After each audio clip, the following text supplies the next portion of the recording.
Hello, guys! Sobrang excited ako ulit na yun. I just opened this, the Beats pill. Sobrang excited talaga ako kasi I already have this finally. Pero may nakita kasi ako online, ever since I uploaded that video, na recommended na murang speaker. Let's compare it. Although, 9 pa lang sinasabi ko sa inyo, medyo malaki kasi to and mabigat. So, I don't think it's comparable to this, but it is the Xiaomi Sound Party. Yay! Let's quickly unbox this and I'll tell you my review on it. So, first, let's look at the box. So, this is the box and ito siya sa harap. Actually, sa likod para parehas lang din siya pero may tubig lang. May tubig lang yung Pero ito yung actual, I'm not sure kung ano yung harap. Bahala na kayo kung ano yung harap. Tapos ito, yung mga nakalagay lang is, sobrang liwanag naman kasi. Ang mga nakalagay lang is, 2 watts. True wireless stereo. Actually, kasi pwede mo siyang i-pair with other na ganito. You can pair 2 na parang stereo yung sound. And then also, 26 hours of playtime. I think this is gonna play longer. Pero mabigat siya, guys, compared to this. Pero ayan, mix na yung sinasabi ko. Let's concentrate on this. Ayan, so, meron din siya, pwede din siya maging power bank. IP67 rating siya. And also, party connect, yun nga yung sinasabi ko. Yung pwede mo siyang gawing stereo. Or, yun nga, connect with multiple ones. So, let's unbox this real quick. Ayan. Yung unboxing experience niya is parang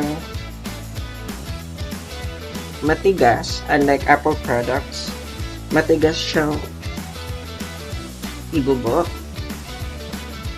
Baka mahulog.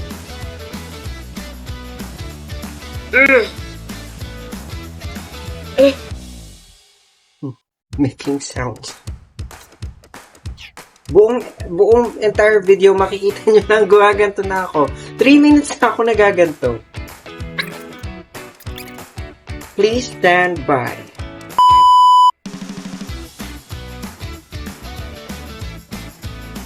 Grabe yung tigas. Grabe, hindi siya magandang unboxing experience. Dapat lang to, nagsaslide lang pababa eh. Or baka dahil nakatape? Hindi siya nakatape.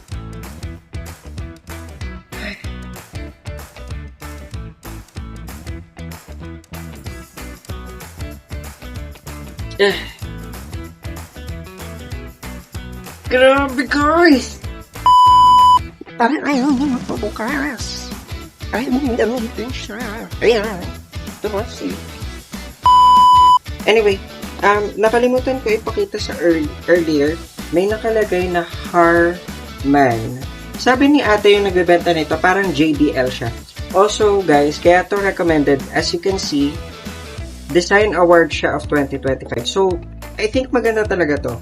And I already unboxed this sa store, but we'll see it here. Kasi si ate masyadong maligalig, gustong-gusto din gamitin habang nasa store. Gusto ko lang naman i-test.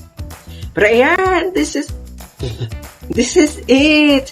And this is the, medyo mabigat talaga siya, guys. And also the size. Kung i-compare natin, mamaya na natin tingnan yung the rest na nasa box.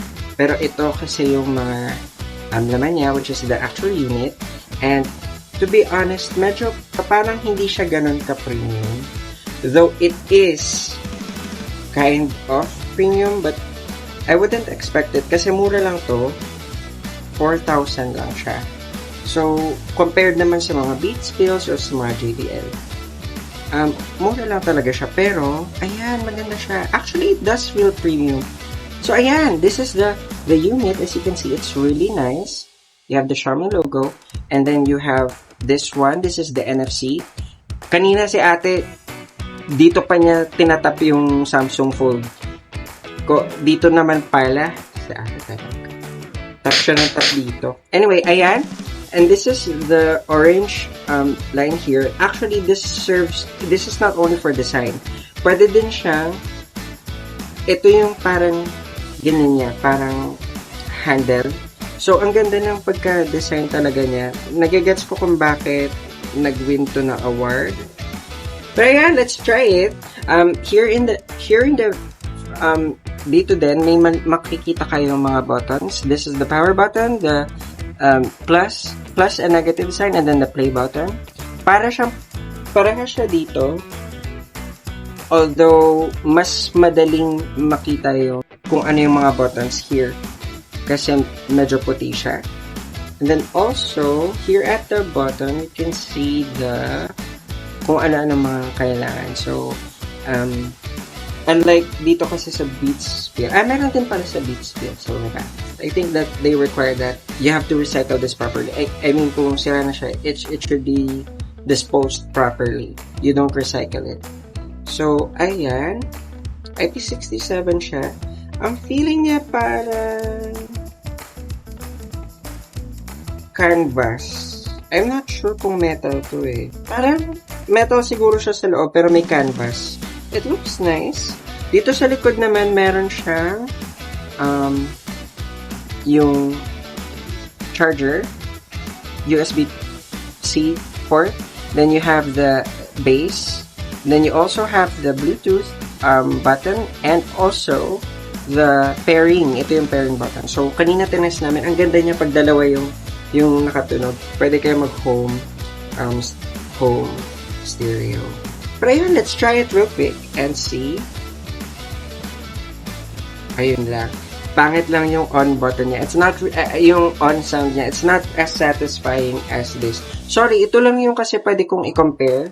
Kasi meron din ako yung Marshall na maliit. Pero, maliit kasi yun eh. Parang, hindi kasi siya comparable to this two. So, ay, ang ganda guys. Tingnan niyo, umiilaw. Umiilaw sa loob. As you can see, umiilaw siya sa loob. And, I think umiilaw din to pag nag-play tayo ng music. So, let's try it. This is how you easily pair it. Again, this is the NFC. If you have phones that, sa iPhone or dito sa Samsung Fold, may NFC yan sa likod, so you just have to tap.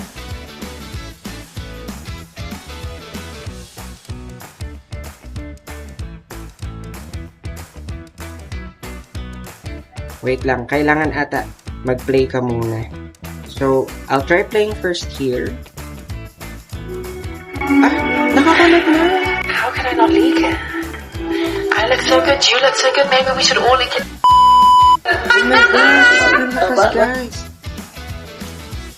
Sobrang lakas guys, kahit 50% pa lang, parang compared sa Beats talaga, sobrang lakas, parang pwede ka na ata mag-karaoke dito.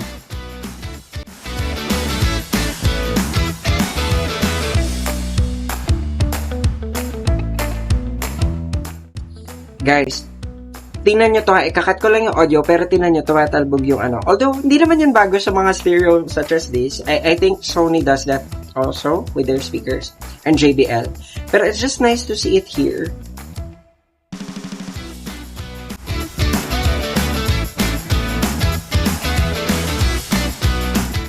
Good. So, we'll try it also, initial trials lang, we'll try it na, I'll try to press bass, and I'll give you my thoughts on it.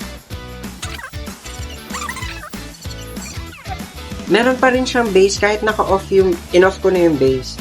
Malakas pa rin yung bass niya guys, ang ganda.